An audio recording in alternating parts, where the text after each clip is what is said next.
حضور ہمارے جو بزرگوں میں سے کسی بزرگ کسی صوفی کا اس اخلاص اور اچھی نیت والا واقعہ سنائیں تاکہ ہمارے جو ہے وہ اس میں اور زیادہ اخلاص میں اور نیت میں جو ہے وہ کرنے کا جذبہ ہمارا بڑھ جائے۔ بسم اللہ الرحمن الرحیم۔ ہمارے صحابہ کرام ہوں، اولیاء کرام ہوں، فقہاء، محدثین، ان کے اندر اخلاص جو ہے وہ کوٹ کوٹ کے بھرا گیا تھا۔ صحابیہ ہیں ام سلیم رضی اللہ تعالیٰ عنہ، بڑی جلیل القدر صحابیات میں یہ آتی ہیں۔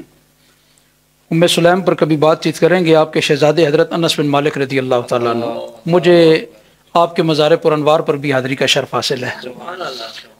حضرت انس بن مالک خادم رسول سے ابھی 10 سال سے زیادہ انہوں نے خدمت فرمائی۔ ام سلیم نے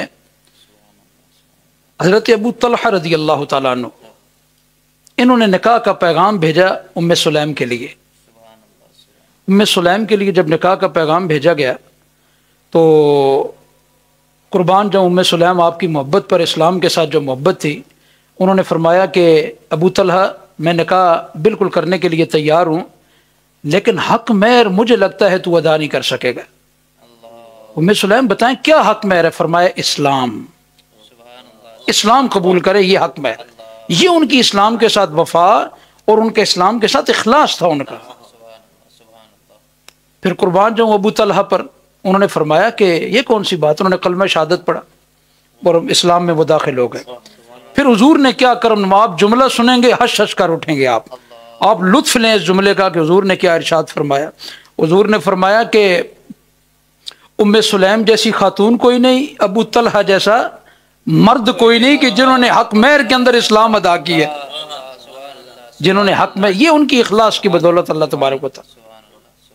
اور رابعہ بصریہ، آپ بصرہ سے نہیں تھی، آپ کا ملک شام کے اندر مزار پر انوار ہے، عموماً لوگوں کی توجہ جاتی ہے شاید وہ بھی بصرہ کے اندر۔ رابعہ بصری کے متعلق ملتا ہے دروازے پہ دستک ہوئی، مہمان گھر میں تشریف لائے ہیں۔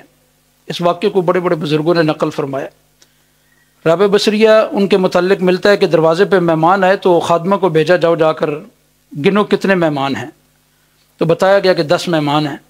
اندر بٹھایا گیا انہیں، آپ جائیں باورچی خانے کچن میں دیکھیں کہ کھانا کتنا موجود ہے۔ خادمہ نے آ کر کہا کہ بات بڑی لمبی ہے، میں بالکل اختصار کے ساتھ عرض کرتا ہوں۔ خادمہ نے کہا 1 روٹی گھر میں پڑی ہے۔ تو رابعہ بصریہ ان کے توکل پر قربان جائیں، فرماتی ہیں کہ جاؤ جا کر اس کو صدقہ کر دو۔ خادمہ نے منہ کی طرف دیکھا، اگرچہ 10 کے لیے نہیں ہے، 1 تو راضی ہو سکتا ہے، کم از کم 1 ہے وہ بھی دے دے جا کر۔ اب تھوڑی دیر کے لیے رابعہ بصریہ بیٹھتی ہے، خادمہ بھی پاس بیٹھی ہے۔ دروازے پہ آنے والے نے دستک دی، جا کر دروازہ کھولا گیا تو ایک دسترخوان تھا، برتن، اس میں کھانا موجود ہے، لایا گیا۔ آپ نے دسترخوان کو اٹھا کر دیکھا تو اس میں 5 روٹیاں تھیں۔ فلاں آقا نے بھیجا ہے رابعہ بصریہ کے لیے۔ آپ نے فرمایا یہ میرے لیے نہیں، یہ واپس لے جاؤ۔ جا کر اس کو واپس کر دیا۔ اب خادمہ کو پھر غصہ آیا اس بات پر، فرمایا یہ میرے لیے نہیں، واپس کر دو۔ اب تھوڑی دیر بیٹھے، پھر دروازے پہ دستک ہوئی، آنے والا آیا اور کہا فلاں آقا نے بھیجا ہے، رابعہ کے لیے کھانا لایا ہوں۔ 7 روٹیاں تھی، دسترخوان اٹھایا گیا تو 7 روٹیاں تھیں۔ آپ نے فرمایا یہ بھی میرے لیے نہیں ہے، اس کو واپس لے جائیں، اس کو آپ واپس لے جائیں۔ جب واپس لے کر خادمہ کو پھر غصہ آیا، تیسری دفعہ دروازے پہ دستک ہوئی تو رابعہ بصریہ نے مسکرا کر کہا من دکل باب، اب دیکھو کون آیا ہے، جاؤ جا کر دیکھو کون آیا ہے۔ تو دروازہ جب کھولا گیا تو دسترخوان لانے والے نے کہا فلاں آقا نے بھیجا ہے، رابعہ کے لیے کھانا لایا۔ 10 روٹیاں تھی۔ آپ نے فرمایا ہاں یہ میری ہے، یہ میرے لیے بھیجی گئی ہیں۔ تو خادمہ نے کہا پہلے نے بھی تو نام آپ کے لیے تھے۔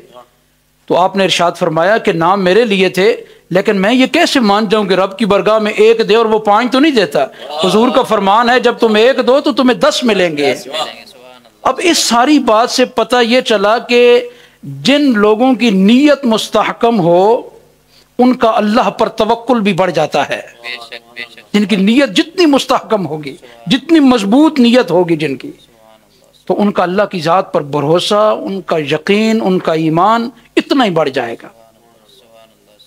کافی مواد ہے اس حوالے سے میرے ذہن میں، اللہ آپ کو جزائے خیر عطا فرمائے، آپ کے اس ادارے کو دن دگنی رات چکنی ترقی عطا فرمائے۔